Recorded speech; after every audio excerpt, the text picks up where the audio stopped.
Hey, it's Courtney from ClickItUpANotch.com. I wanted to show you today how to create a preset, your own preset in Lightroom. I am a fan of using presets, whether my own or someone else's. I have several from Click-and-Mom's, which I think are pretty amazing, but I also have some of my own that I've created and that you can save. It's very easy. First, I'm just going to show you how to do like a basic preset.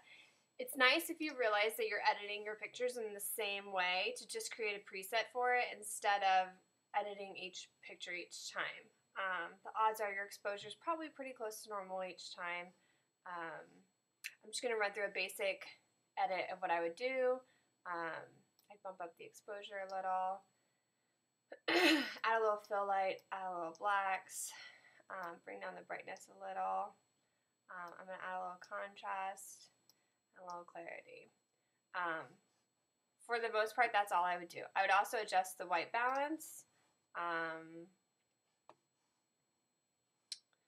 not a good neutral spot in this picture to do that. So that's basically what I would do for an edit. That white balance looks a little yellow. Okay. So if I wanted to save this, if I realize that's about what I do every time, I just adjust little things. Obviously, yours is going to be different than mine. This is not an exact science. The purpose of this is to show you how to do the preset. So I created all of this in my basic panel. So you're going to go up here to Develop. You're going to go to New Preset. And I would just call this a basic edit or a clean edit, whatever you want. It will ask you what you want it to include in this preset. You do not want to include your white balance because your white balance will be different in every photo. So you don't want it messing with your white balance. And honestly, even though I didn't mess with any of these, I don't want it to save any of them. So all I did was, remember, I only messed with the basic tone and the basic panel. That's all I wanted to save. So that's how I'm going to do this preset. Obviously, you can do it different. So press Create. A preset already exists. Alright, we'll call this one Clean Edit. Great. And here it is, right here. So now, whenever you have an image, for example, this one, say I'm like, okay, I just want my clean edit on it. I clicked it, and I did that. It didn't change it a whole bunch because this is a different setting, but if I want to, I can easily bump up the exposure or however you want to do it. So that's how you create a basic or a preset for like how you want to edit your pictures.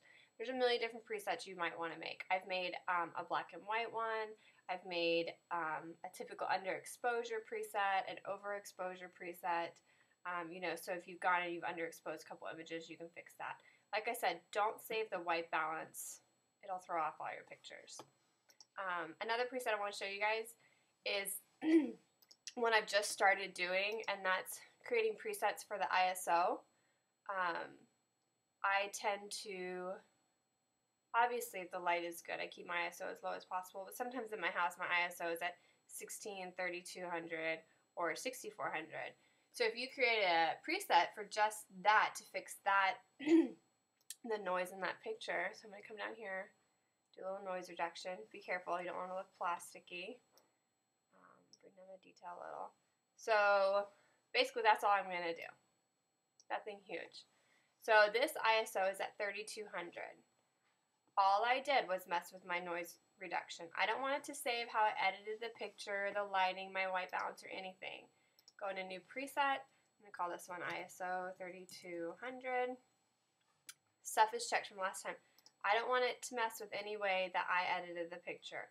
All I want it to do is save the detail section where it talks about my noise reduction, which is right here. So I want to save that. Okay, so make sure you really check to see what it's saving, because if you cropped this image and you left crop checked, then your preset's going to crop your next picture. That's not necessarily something you want. So all I want to do is mess with the noise reduction, create, there you go. So now if I pull up another picture that I realize you can look up here, took it 3200, I can click on my preset, my 3200 ISO, and just like that, I fix the ISO, the graininess. So it's really great to create your own presets. Obviously, buying presets is great. Like I said, I use a lot of Click-and-Mom's presets. I like the Paparazzi second edition and their film art set. They're beautiful. But it is nice to have your own. If you just want to, fix some things like the ISO, you can do one for rounded corners. You can do a black and white. Like Melissa was talking about last week with the tone curve, you can make an edit with your tone curve. I mean, the possibilities are endless. You can create presets for anything. As you can see, I've created one for rounded corners. I have one for my lens correction if I shoot with my 20mm. You can even create a preset if you have shot, if you did, here's a preset, black and white. That was an underexposed one. The nice thing is, like, say you're doing a shoot and you realize you want to do this one, you create a black and white for this shoot you've done a bunch of people. So you can create a preset just for that shoot and call it black and white, Smith family.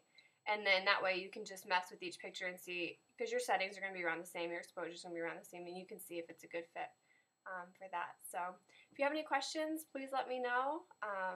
Create your own presets. It's super easy. It makes your life much better because, we don't have time to spend all day editing. So if you can just create a couple presets, click them, be done with editing, you'll have more time to do other things, like go out and actually shoot instead of edit.